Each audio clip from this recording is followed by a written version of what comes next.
Welcome to the Temple Keepers Podcast, where your body is God's temple and your discipline is your worship. I'm Matthew. And I'm Leah Hedden. And together we're redefining what it means for Christians to take care of their body and pursue health and fitness. Yep, we go against the world's ways and we realign with God's design. We help you how to lose weight, find freedom, and honor God through all of it. So if that sounds like you, stick around. Welcome back, y'all. I have, without a doubt, the pleasure and the honor to bring you the coolest interview I have ever done. Y'all, meet my mama.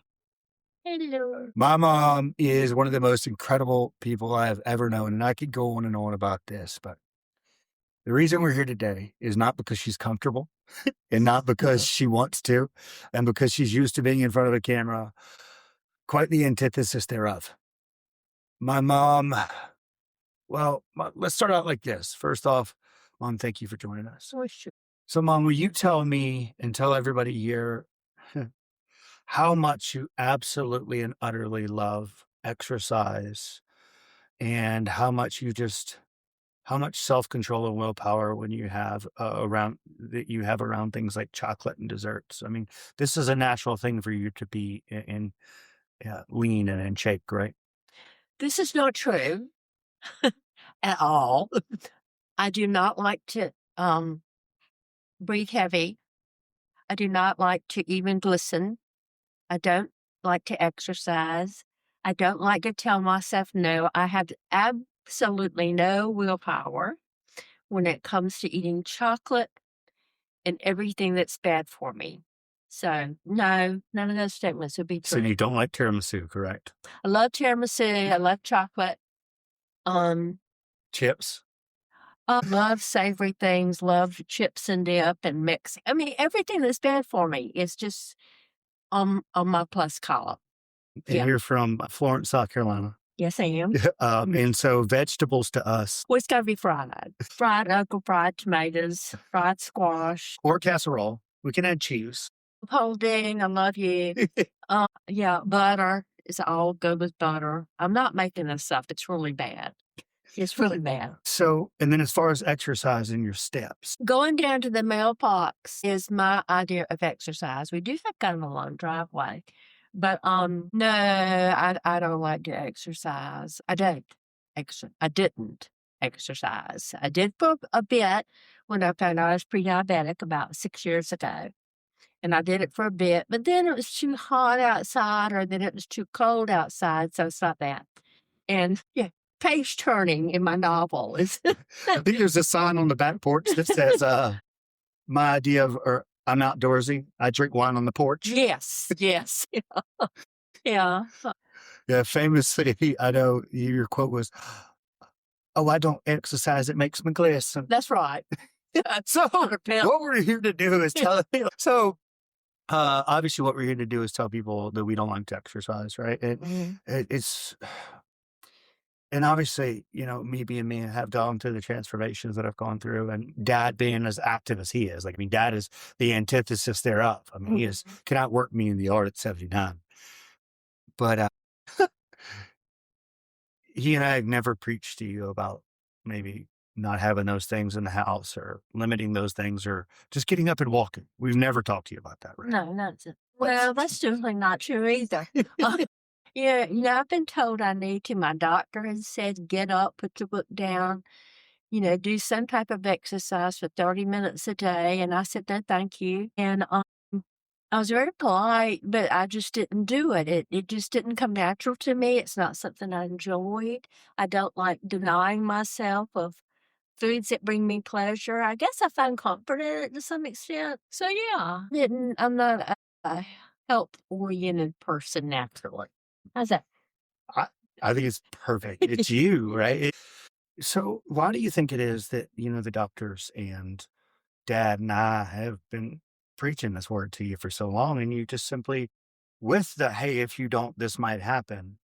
Why do you think? Because I know that a lot of people struggle with that, right? Like, I know what I'm supposed to do. I just don't. It's just really not pleasurable, fun, enjoyable to do things that, and you can procrastinate. I'll do that tomorrow. I'll do that later, or next week, and it becomes next month and next year for me anyway. I just, it sounds terrible. I want to do what I want to do.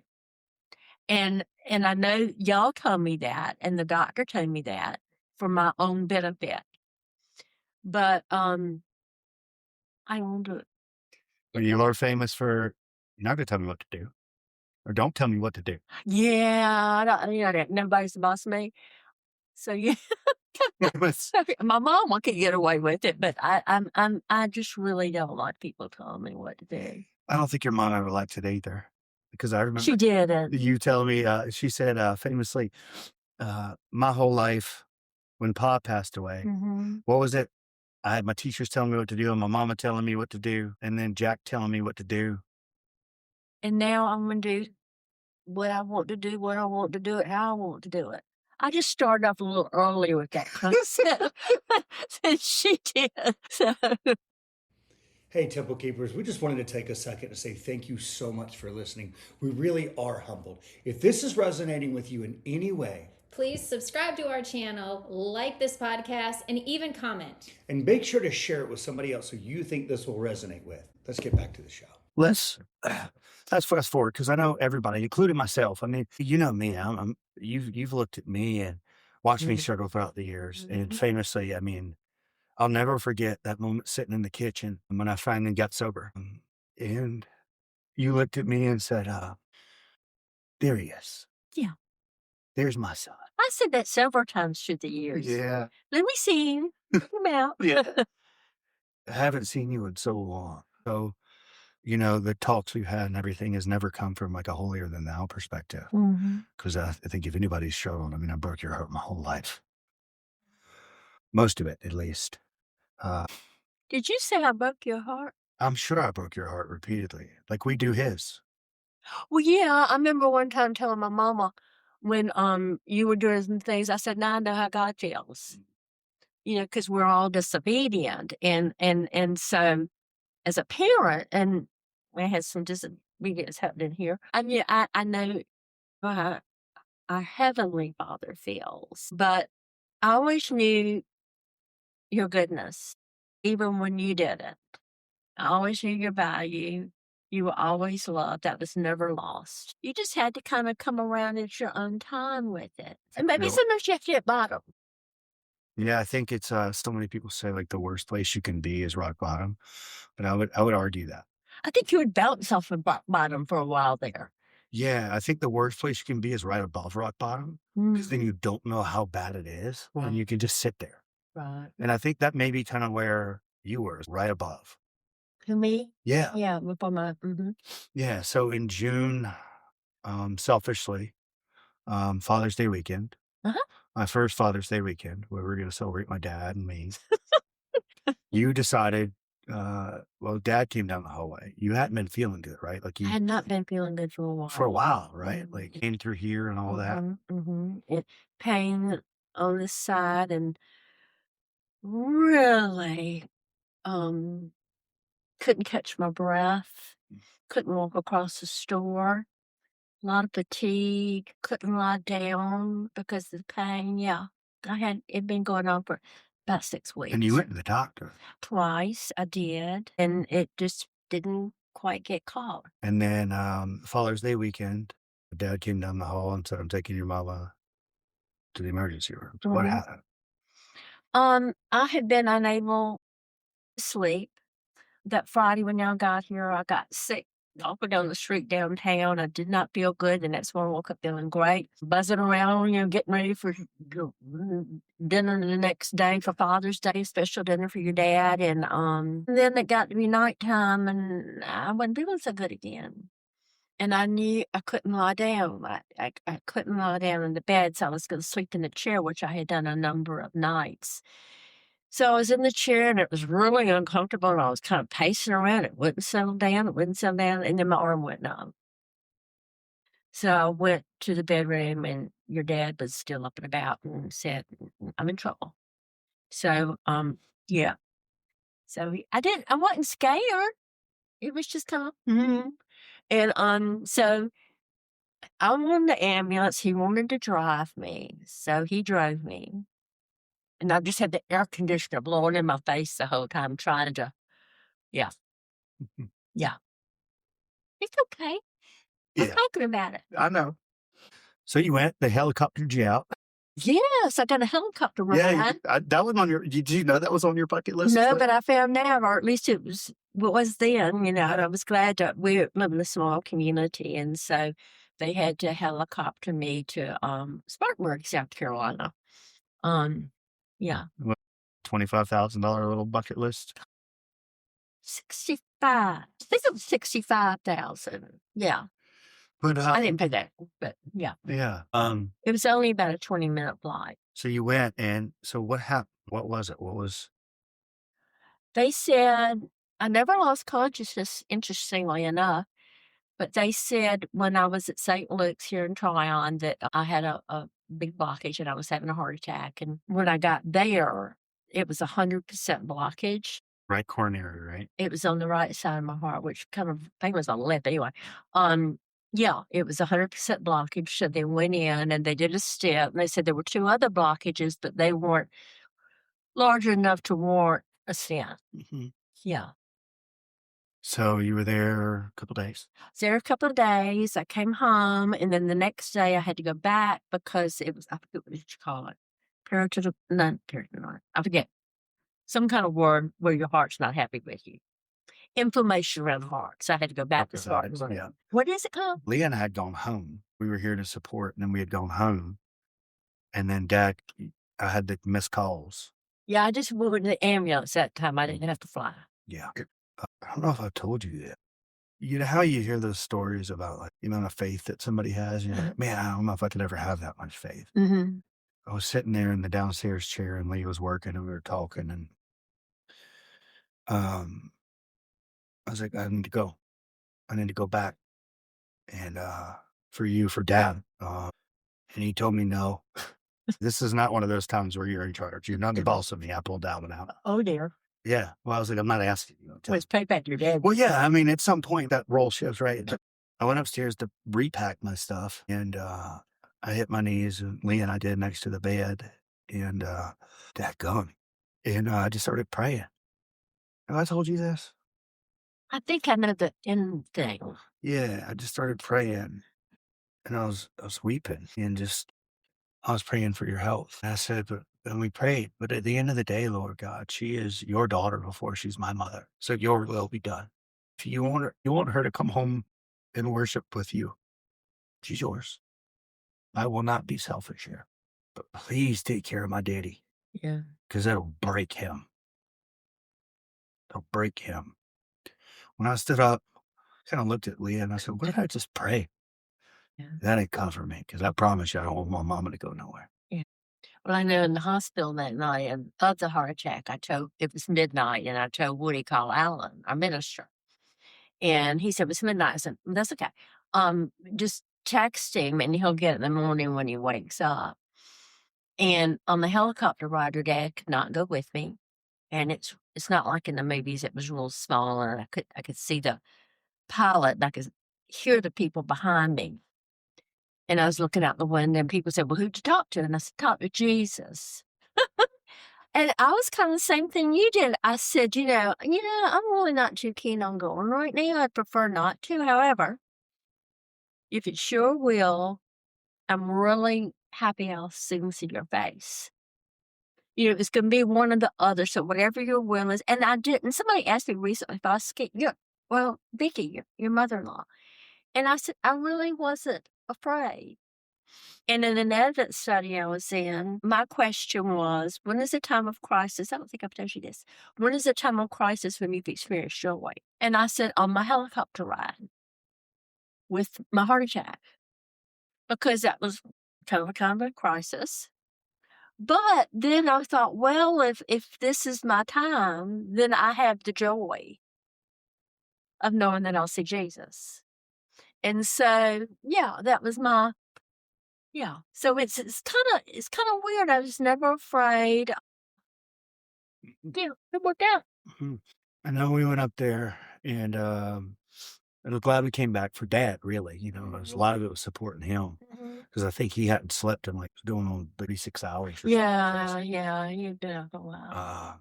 And he was fighting me the whole time. He's stubborn. I don't know where I get it. It's probably not from you or him. No, I don't know the source of that. No. Yeah. Yeah. It's my mom. Yes. She's Yeah. up there in heaven wagging her finger. Yeah. But even, he was sitting there telling me, don't come. I don't need your help. I don't need your help.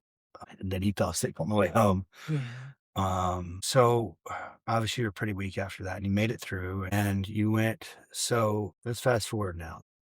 You had a come to Jesus meeting in the helicopter, but you weren't afraid. But you went from reading time pages daily in your chocolate, sitting. But now the person that they're seeing and that's in front of me does not look like physically the same person that you did in June. You're down About 25 a.m. with no real major overhaul, right? Like drastic anything. You didn't go to running 16 miles a day and just Well, I had crazy. another heart attack if I'd done That's that. fair. Yeah. Yeah. Couldn't do that. Yeah. But did have to go through rehab. Yeah. Had to drive to Spartanburg twice a week and get hooked up to monitors and, walk. And That's just the most horrible thing in the world. I had to walk. I had to walk around this track, and then I had to get on a treadmill, and then I had to get on this, what do you call it, recumbent? You're coming back. Yeah, I did that for 18 sessions. And then, I had to talk to a nutritionist. I need that stuff. And I had talked with you, and you had given me a book. And a come to Jesus meeting talk too. We had a very stern talk in the living room right in front of the fireplace. Or have you blocked that one? yeah, I think I blocked that.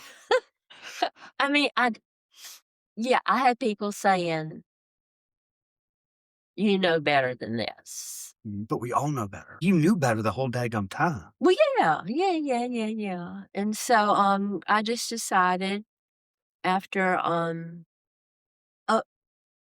thankful for the wake-up call.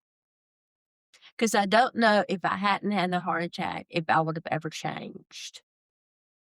Because I have such little willpower. I have such little motivation. So that I'm thankful for the wake-up call. I wish I didn't have to go through that, but gotta do what you gotta do. And Would you? I've never asked you this. If you could see it in the future, because I'm really glad we can. mm-hmm. But if you could, right? No, you got the wrong guy. Yeah. You want me to have 3 kids? No, I'm gonna go that way, bro. You'd have probably let them in like, But if you, real question, like if we could go back to that 6 years ago when your doctor told you were pre-diabetic and you could foresee this and how it would feel and what would happen and dad and everything, would you have done it sooner? Well, yeah. I mean, even when I was doing what I wasn't supposed to do or not doing what I was supposed to do, I'm tall enough that I can kind of carry weight. I mean, my face gets real round. It does. Say, Yeah, real round. And I get fluffy and my clothes were getting tighter and tighter. But it's easy to live in the land of denial. And I'm do you love to say real good at master of justification? Oh God, I'm a pro, a pro of justification. But yeah, if I could have known, okay, if I take this seriously as far as my intake of food, as far as my getting up and doing some kind of physical activity, and avoided this because I mean, my heart suffered. There was damage, and so yeah, I would have. Yeah, in retrospect. But it's funny because we do know. It's just a cognitive dissonance. Yeah. We all know. Call it what it is, I guess. This egotism of that can't happen to me. Yeah. I mean, I'm 73, as you know. And if the 33, 43, 53, 63, all on that time I had maintained and practiced a good discipline, I don't think that would have happened to me. It's not like you've done anything crazy here. It's not like you're out there hiking mountains and lifting weights every day. Let's start with the simple, because I know there's been so much confusion. You and I have talked about this with your diet. we haven't gone full keto or full carnivore or whole 30. And I mean, heck, I watched you have apple cake at Christmas and Louis had lasagna, so pasta. We're not doing those things every day, but it's just been subtle shifts, really, leaning into God food. Yeah. Yeah. I got away from, went to unadorned meats, didn't drown it in butter or soups or whatever. And I kind of tried to cut my carbs, I love bread. I love bread as much as I do chocolate. Maybe we got a strong, yeah. Maybe to fight it out in the ring. Yeah. And bread, you got to have your butter. And so I kind of stepped away from the breads. Don't go out and have French fries or fried foods. I've really knocked those out. And just a lot of salads, Prioritizing protein, a lot of protein. because that was one we talked about too, right? Yeah, unadorned vegetables, just roasted broccoli or whatever. I don't think I've ever heard it phrased as well. Unadorned vegetables. I need you to write a book. I've always lived in the South, and in the South just loves to dress things up, make it pretty. I do declare. So just not. Keep it simple. So, because I remember in the very beginning, we had conversations, and Dad and I did too. It's like, you can't eat that many carrots. There's too much sugar in it. This is a real thing that was said. Yeah. Okay. Yeah. It's like, no. It's just, we were overcomplicating it. What about this? What about this? I can't have this. I really messed up. I can't have this. Sure you can. Just not all the time. Yeah. Well, I was talking to a friend recently. He's having trouble losing weight, and he came in with Jim, and he saw that I had lost some, and he said, "How did you do it?" And I said, "Well, you know how to do it. You know how to do it. So why aren't you losing weight?" And he said, "Because I'm not consistent." And I said, "Well, I think the consistency is key. I eat heavier in the middle of the day. I eat very little at night, just because it just doesn't sit well with me. Try not to cheat too much, but try not to feel too guilty if I do say, well, y'all are here, so let's have a piece of pie." Yeah. Or some banana pudding. Or whatever. Ooh, that banana pudding was good, wasn't it? Thank you. Yeah. Yeah. Ooh, you killed that one. I don't need that recipe. You don't need I don't need that recipe. You don't want to know it's That ain't going in my app forever. Christmas, like you still had some of the cowboy caviar and some of those chips, and there was no guilt there. No, it was one day. Who cares? But I am gonna say, if I cheat too much, I'm not happy. Well, yeah, and it's not cheating, right? Like, do you know what I'm saying? You know what I'm saying. Try not to eat what I would prefer to eat for my own benefit. So that's a big shift. Like it is, I prefer to eat this, right? I prefer to eat chocolate and all these things, but it's switched into, I prefer to eat this, not because it's my necessary desire, my fleshly desire, but because I desire to be healthy and to stick around and to honor God. That's a big shift. That's the driving motivation now, Well, right? your dad always says it's all between your ears. Your ears. Pulls the white for. You didn't take physiology. Yeah, no, I did not. Science of my head, shoulders, knees, and toes. Yeah. Yeah, but it is. And I just had to do a mental adjustment. I want to live. I want to be healthy. Yeah, to feel better. And I know one day I was sitting at the doctor's office with your dad. He'd gone inside, and I was just sitting in the car. And I thought, I just feel good. You mentioned that when you were talking to Leah and I at IMK. I had not felt, I didn't realize how bad I felt. When I recovered from the heart attack, I was starting to lose some weight. And after the rehab, I continued to go to pro-therapy. I realized how bad I felt. But you didn't realize it before. Like I didn't realize it at the time. Yeah, most people, they're just like, oh, I feel fine or I feel okay. No, you don't. No, I didn't. You just live there so long, you think it's okay. Yeah. But you didn't at all. I didn't know. I knew I didn't feel good, but I didn't know how truly bad I felt until I could go, well, I feel good.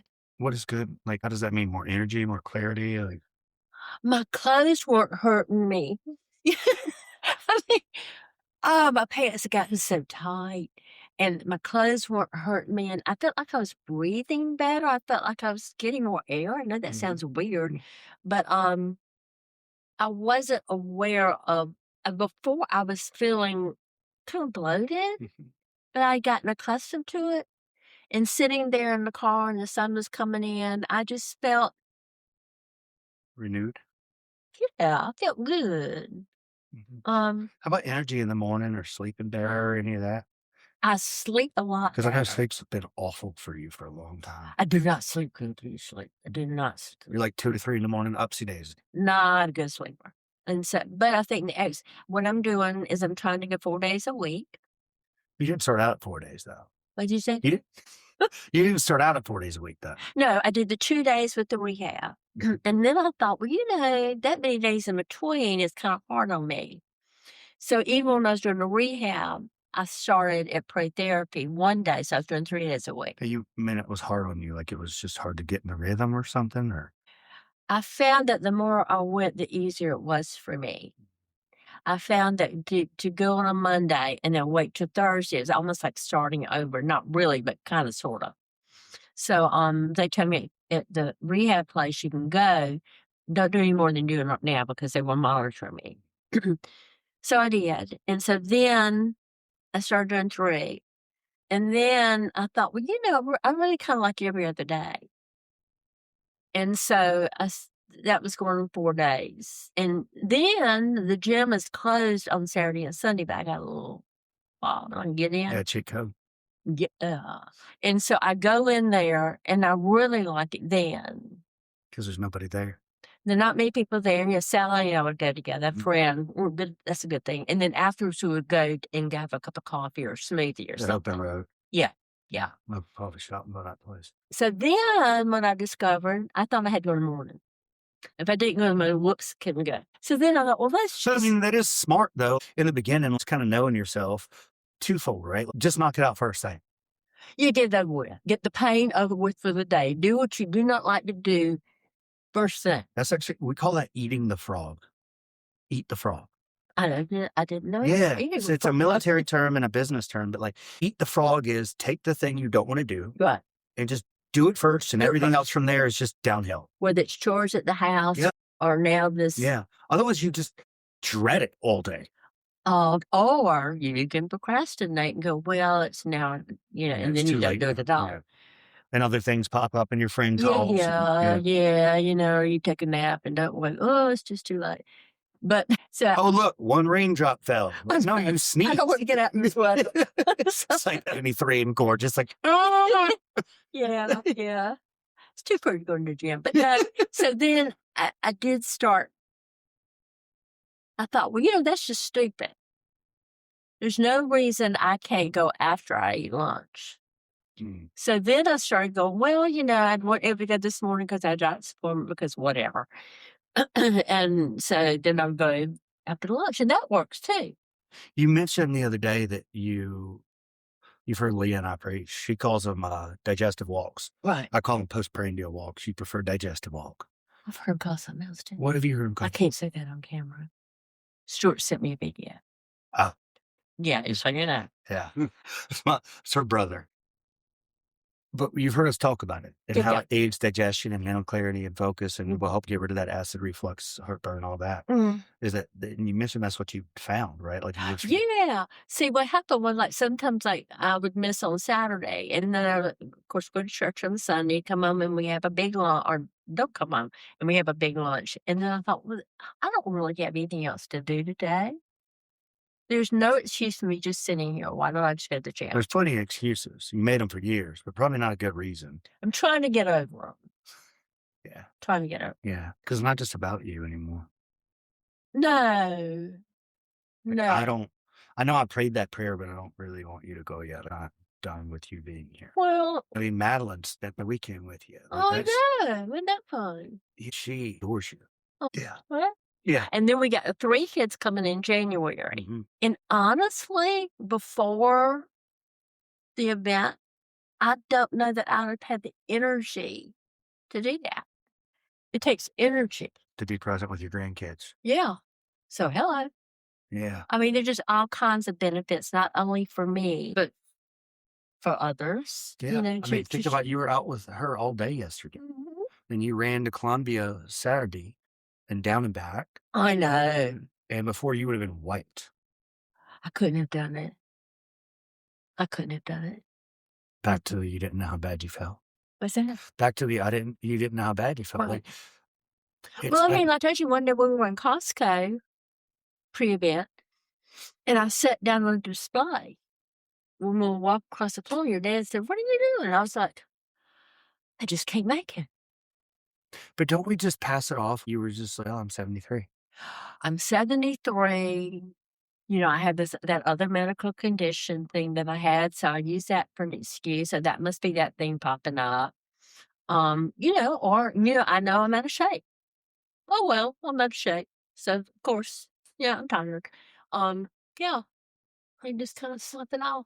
But it turned out, and I mean, obviously, needless to say, postmenopause, all these other things. And it's like, well, I can't lose weight because of this, or I couldn't lose weight because of that. And maybe I'll just do this crash diet thing. Because that's happened a lot. I've seen you cut your carbs and do all those other things and slash them, Oh yeah, but it never sticks. no, it never stopped. It never stopped. Before, no, it didn't. I would just gradually ease my way back into it, ease my way back onto the couch, ease my way back into the chocolate. I don't know that we ease into chocolate. We kind of dive in. I don't really ease. I mean, if I don't have one piece, I have 4. I don't. I mean, you've been around me. Like, just people don't believe it, but like, you've seen me. You've heard me eat till I puke. I did that. I'm saying I would. I know I was that bad. Like, people don't believe it. Like, you've heard me. Like, well, why is he eating all that? Like, because I don't stop. Well, it's just kind of like a chip. Like when your dad and I used to go to, we still do, go to Mexican. I would finally, after they brought us our second basket of chips, have to tell him to put them on his seat on his side of the table. I can't resist them. So, to that, like you and Dad, because Dad's a whole nother story, right? It is. And again, it's not like you're lifting weights and doing anything drastic. What are you doing in the gym? Now? Yeah. You did do 4 miles the other day. Oh, I did. Yeah. Like, from Costco to 4 miles. Isn't that crazy? It's wild. And not even that long, 6 months. Yeah. And it's funny, too, because people will beat themselves up. Well, I didn't do it fast enough. When I was talking to somebody about this, because Bob had he really major heart thing done. Yeah. He just said he's on the treadmill, he's on the cycle. And I said, well, you know, where I started on the treadmill, well, actually, where I finished on the treadmill at rehab, now is too slow for me to do to even start up, to warm up. And so, yeah, but the other day I hit the wrong button and it worked to 7. I thought 7 was the perfect number. Not for me. I mean, all of a sudden it's like my feet were like in the air and I thought I'm gonna die. And all these people were running. I jumped to the side. I gotta know what word came out of your mouth. I think it might have been a scream. But I jumped to the side and was able to get off of it before the woman ran and pulled the plug. And so she said, you might not want to press buttons. So, I don't know how that happened. But what I'm saying is that now I do a combination of the treadmill, which is the hardest for me for some reason, the recumbent thing, and the cycling. So you're so technically into this, you know all the technical names for the exercise and all the things.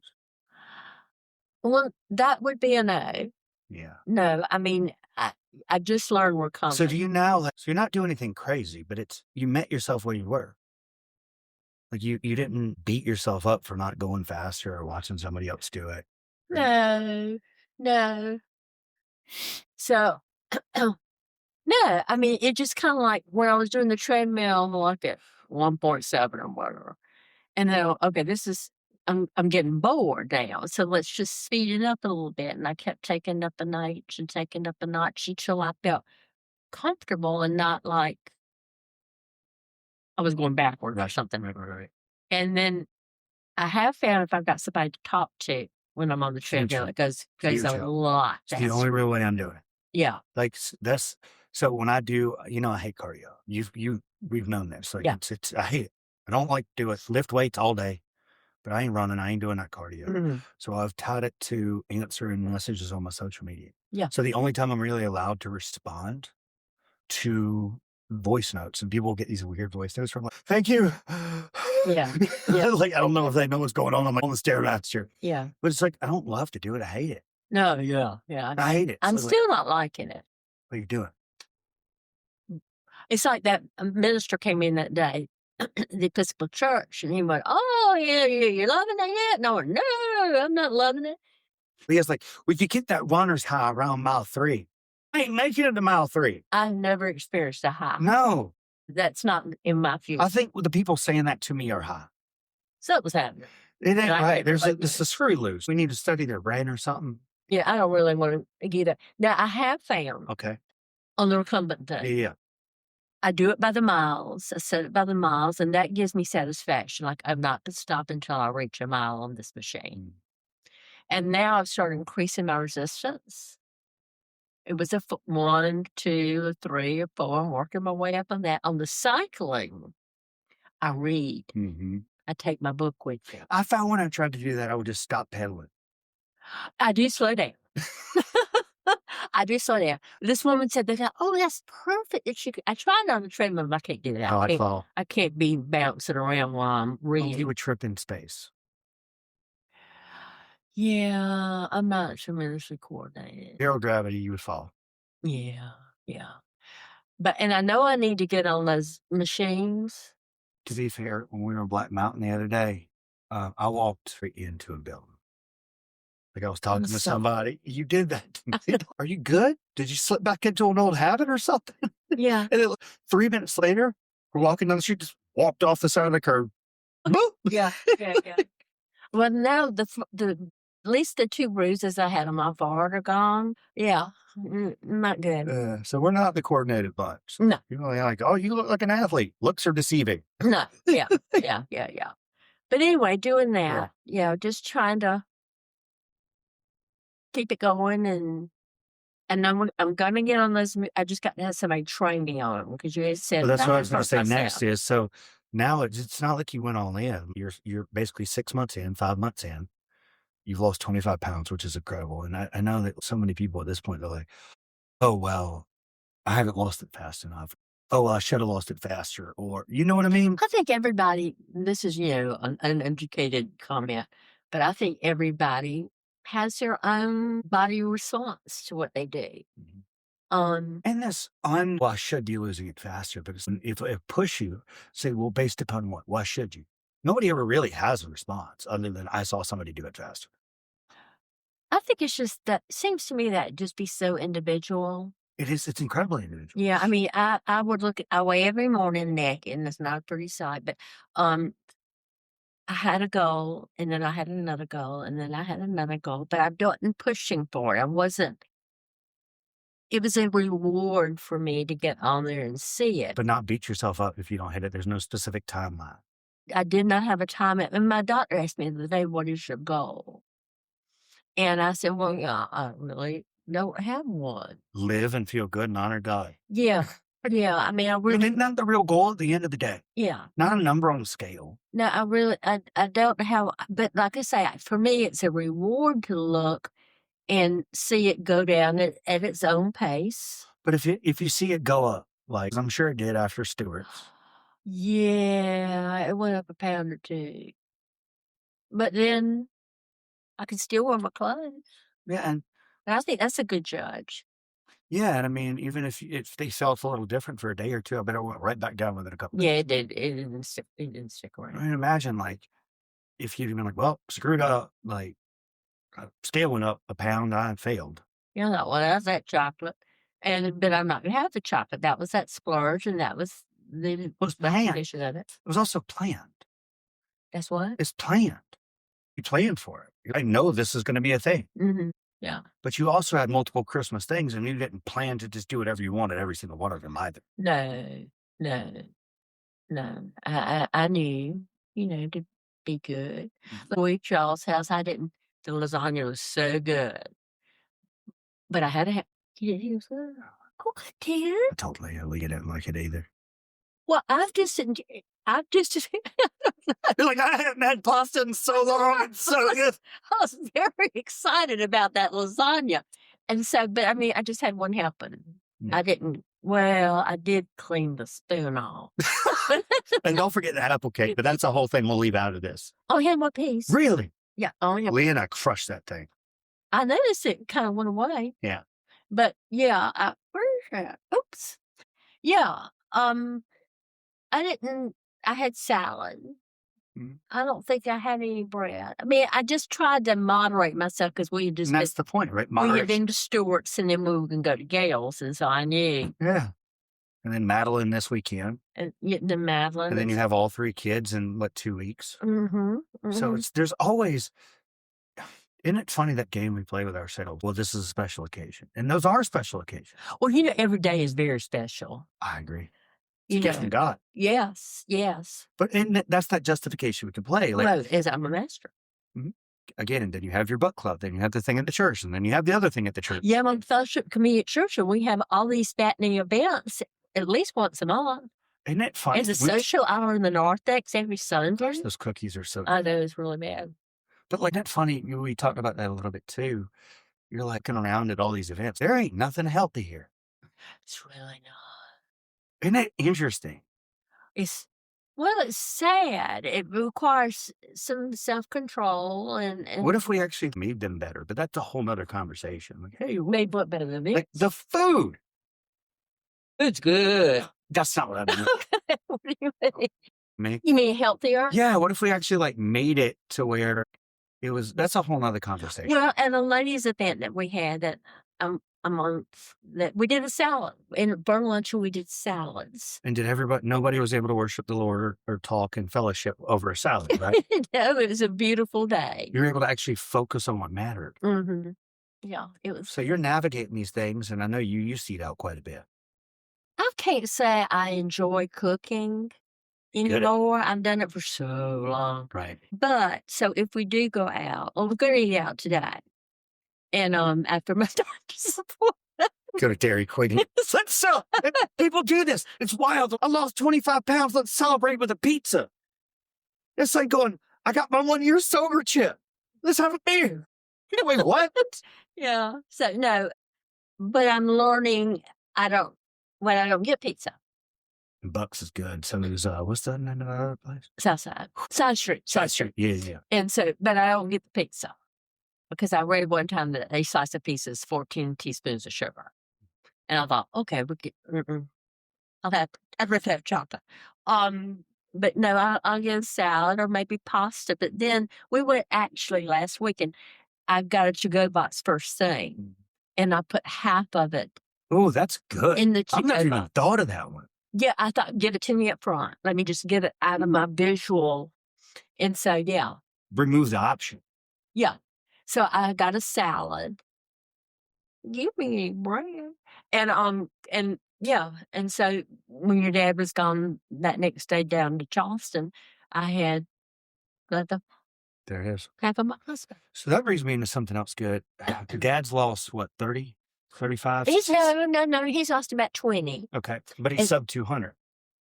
Huh? He mentioned he was sub 200 for the first time. Yeah, he was. And he had kind of gotten Rotund. A Bailey. extremely fluffy. But with his situation, he ended up in the hospital in July. Yeah, because y'all, not to be outdone by you. Well, no, and, I had to share the spotlight. Mhm. But they told him because of what he had happening with his body, he really needed to cut. It wasn't diabetes, but it's a man thing. Cut back on the sugar. Yeah, well, he and I talked about that. You remember we spoke about it because he was ordering the things in the hospital.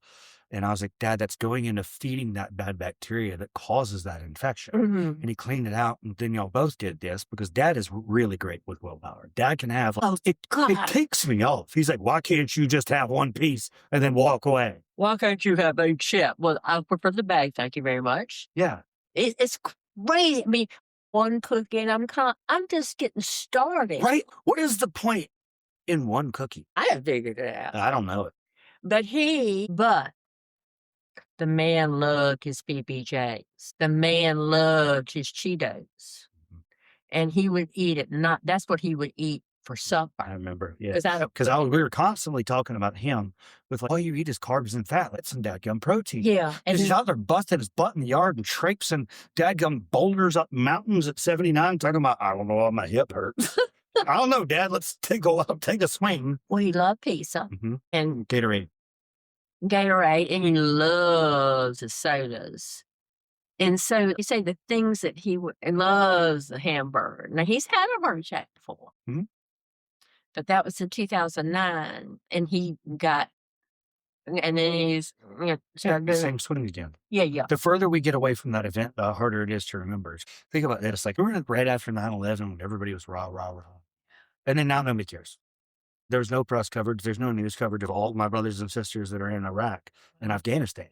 But don't we do the same dadgum thing? Yeah. Something bad happens. And I think what it is it's... I don't want to be negative. No, what it is... I think a lot of people say that. I think it's that the pain of change has to finally become less than the pain of remaining the same. The pain of change has to become less than the pain of remaining the same. Yeah, okay. Or the pain of remaining the same has to become greater than the pain of change. And I think the other thing that happens is, because people do change, is we do just enough to get out of pain, and pain is our motivator and negative reinforcement is our motivator. So we do just enough to get out of that pain, and then we go back until we're in that amount of pain again. And that's why that negative reinforcement and the pain can never be our long-time motivator. It has to be health, stewardship, God, our family, and those things. Now that it is your motivation, Dad's motivation, my motivation, and the people we work with's motivation, like, it will stick. Because I've never seen negative reinforcement have a long-term positive outcome. No. Ever. Everybody's going to show that a positive motivation. We have to, but we don't. And it's, I mean, we get that lesson from God too. Like, he loves us, gives us grace, but there's also repentance involved. But that's another story. So, the reason I brought Dad in and to y'all is, I mean, he called me and he said, we all talked. Peanut butter's out of the house, sodas are out of the house, Gatorade's out of the house. You didn't keep it here and go, I just need to use willpower that I know that I don't have.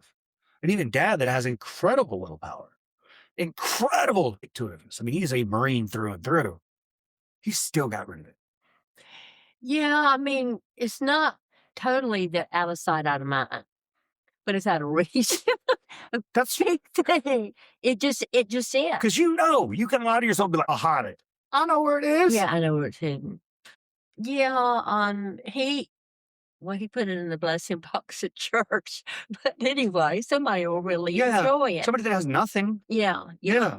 So we don't buy Cheetos. So you don't buy it. We just don't buy it anymore. I might buy a sugar-free cookie. Or I will occasionally buy a diet or soft drink. And I don't buy the 6-packs. I buy the liter. So when it's gone, maybe it go flat and I won't like it anymore. But, and if I'm craving something sweet, just to have a glass of that, to nip it, fool myself. Pull your best Barney Fife. Huh? Nip it in the bud. Yeah. Anybody younger is not going to understand that reference. No, I said, I will say, it's like when we were at Gail's.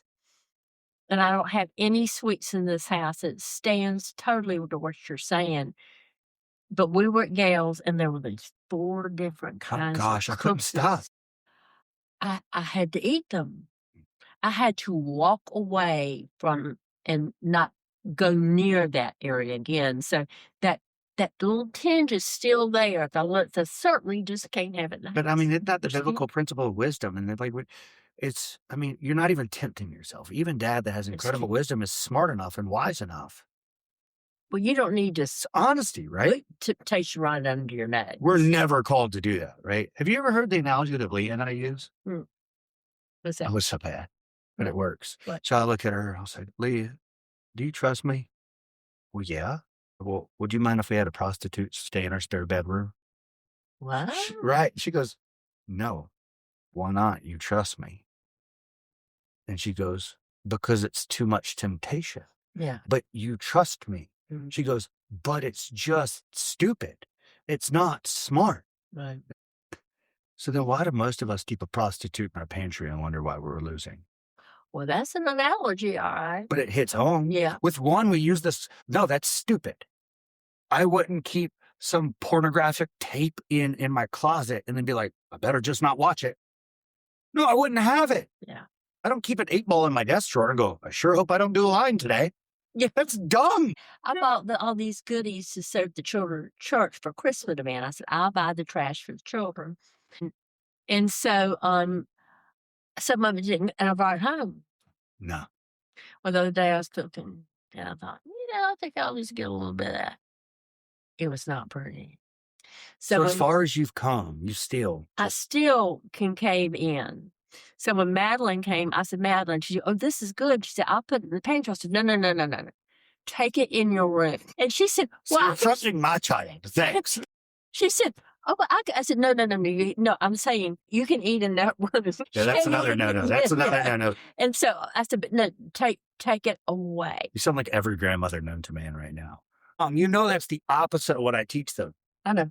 Yeah. Well, I mean, hopefully she'll take it home and share with other kids. No, we're just going to pitch it. Huh? We're just going to pitch it. What's that mean? Oh, y'all will pitch it? Yeah, That's we'll okay. pitch it. Yeah. I don't have the willpower to fish it. Y'all fish it. I have to. Like that's one of the things that we teach is just get rid of it, right? Like, Yeah. Tim, people, and then I saw. So it wasn't a full bag. No, I'll hear this. I love this one. Well, I don't want to waste the money. It was a waste of money when you bought it. I just respect that y'all been honest in it with yourselves. And again, it's just, I don't have the willpower. The kids saw me. They make fun of me. I'm like, I need to get Madeline on camera talking about us with ice cream. Like we will smash one of those containers like this. Why do you buy it? Well, it was this peppermint candy cane like for the holiday. This This is justification. Even I do it. Yeah. Like, we smashed the thing one day. Gone. And I love this one that we do. This one. I know you've never used it. Well, I didn't eat it in one day. It took me a week. No, my thing is eat it in one day so then it's out of the house. Well, and then That's really bad. Dad's would be the opposite of it took me a week. Yeah. Well, the calories are all the same. Yes. Just go ahead and get it done. Just knock it out Yeah, I've still got the lime sherbet for the kids. for the kids. But you don't love that one. Pretty good. But you don't go for it. I can resist lime sherbet. Okay. There's also cherry Garcia in there. I should have told you, should I? No, I'm not going to eat it. I didn't. I haven't had. I bought it when we had company over because he's got a sweet tooth. God, I'd just get rid of it. Huh? Just get rid of it. Well, somebody might like it. With the kids, As long as you can, I don't. Well, yeah, they're coming right back. So they're coming in. I can resist ice cream. yeah, but not me. I will make myself sick. Anyway, I do want to, now that you, flipping way back to the exercise, you went from the walk-in and all those other things. Now it's time to add in strength training. And you know the benefits. We've talked about that. Insulin regulation, hormone regulation with what little hormones you have left. All of those things. And to make you stronger and help support your bones. I don't know if I told you that resistance training exercise is the number one way to fight osteoporosis. Well, actually, I did look, and I read that the walking helps your bone, and that the cycling helps your tummy. But it's different factors. You don't need all the science. I know you don't care about all this. I don't really care. No. Does it work? It's working. Actually, I think I told you, I went back to cardiology. Well, I went to anyone, and he did another echocardiogram, and the heart has strengthened some from when it was damaged after the heart attack. God made a cool thing, didn't he? Yeah. He just said, I think with the weight you're losing and the drugs that you're taking, and We're weaning even off of those things. Even those are going down. We're weaning you off of those. Because I know you've called me, and I think we need to bring that down. Well, they had to wean me off because of the bruising, and they had to wean me off for another issue. But that's a good thing. It means your body's doing what it's supposed to do. Yeah. We're not supposed to stay on those medications forever. Yeah, I don't want to do that. No, that's the other thing is we just take a medication. It's Like we're supposed nail to stay. medicine. Yeah, it's to help us. Yeah. But he really attributed or anticipated a strengthening of the heart because of the cardiac. Mhm. So, and he was right. And now we're going to strengthen your muscles and your bones. And I'll come up here. Maybe we can come up early, January 16th or 17th, whichever day we're coming, I think it's the 16th. before we go to Atlanta. Yeah. And I can take you to the gym. Yeah. and I can show you some I'd exercises. rather you show me them now, but Yeah, but I will certainly get them to you if it doesn't work out. But I mean, I've been doing it a long time. Yeah. Yeah, I just 100%. keep making excuses for not So- doing it. Yeah. I know we thought So this was fun. gonna be 30 minutes, but this has been awesome. And so I have a question for you. What is it? If there's somebody that's listening to this, because I Mhm. know there's gonna be somebody that listens that knows what they should be doing and is justifying, has a family, loves the Lord, and is postponing or waiting, what would you say to them? As a Christian, we all can look forward to the day that we'll see Jesus. Do you want that day sooner or later? I feel like I said, I think I was gifted, but knowing what I know now, if I had eaten healthier, if I had exercised, it's not a delayed tactic to keep from seeing Jesus, but it's an opportunity to be with our families, to give to our communities, to share our love of Christ, to share our love of others, to be a witness of honoring the lives He's given us. Spending time with their grandkids. Well, the families, Yeah. absolutely. They grow and they expand, and We expanded. yeah, we expanded, And and we expanded. yeah, yeah, yeah. And I just think it's better to be proactive than reactive. Got to ask you this. I know a lot of times we're talking about, well, it's expensive, or gym's expensive, or this health food's expensive. You're probably saving money now that you're not buying all the other garbage food anyway, right? Like the snacks, or even loaned. But Dad doesn't like this. I'm not real good at keeping track of all that. That's fine. But I think it's certainly cleaner. I mean, it's Well, to it's the cleaner, so extent- you're not having to buy all those extra things to throw in there. Right. If you can just It's make more it right, simple too, right? Like Oh, time for yeah. cooking. Are you saving time with cooking now? Well, yeah. Yeah. Yeah. That's one of the things. I don't have time to cook. It's less time. Well, I mean, I just throw a chicken breast in there, or a piece of meat in there, whether it's pork or beef, and I try not to eat too much of that. But it's seafood, and just bake it, and have a nice salad, Don't forget unadorned vegetables. and your unadorned vegetable. So it takes less time. Yeah, Less time, less money. less So- steps. When you've got less steps, and yeah, you don't Yeah. have that commitment. And then how much was the total bill for the hospital? Flight, I hospital. mean, how much I pay, or what was it What was the total bill? before on my You have insurance? great insurance, right? Yeah, I had good insurance because I'm old. The first stay in the hospital was $114,000. That was for midnight Sunday to Tuesday morning. It was 114. The second bill, That included the hospital helicopter. no. That's just the hospital. And then the second bill, I think, was around 62. That was one night. 1,000. That was one night. The airplane bill was around 65,000. The ambulance bill, maybe 5,000. I can't remember about that one. But then I had become so shell shocked. I just, looked at the bottom line. But yeah, it was a lot. It was a lot. Can't imagine what that would be with garbage insurance.